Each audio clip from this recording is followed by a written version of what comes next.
தேனி மாவட்டம் சுருளி அருவியில் வெள்ளப்பெருக்கு ஏற்பட்டுள்ளதால் சுற்றுலா பயணிகள் அருவியில் குளிப்பதற்கு வனத்துறையினர் தடை விதித்துள்ளனர். தேனி மாவட்டம் கம்பம் மேற்கு தொடர்ச்சி மலை பகுதியில் உள்ள சுருளி அருவி சுற்றுலா தலமாகவும் ஆன்மீக தலமாகவும் விளங்கி வருகிறது. இந்த அருவியில் ஏராளமான பொதுமக்கள் குளித்துவிட்டு சுவாமி தரிசனம் செய்துவிட்டு செல்வது வழக்கம். இந்த நிலையில் மேற்கு தொடர்ச்சி மலை பகுதியில் தொடர்ந்து கனமழை பெய்து வருகிறது.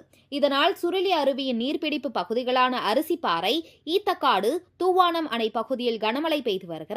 இதனால் வனப்பகுதியில் உள்ள ஆற்றில் நீர்வரத்து அதிகரித்து அருவியில் வெள்ளப்பெருக்கு ஏற்பட்டுள்ளது. இதன் காரணமாக சுற்றுலா பயணிகள் பாதுகாப்பு கருவி அருவியில் குளிப்பதற்கு வனத்துறையினர் தடை விதித்துள்ளனர்.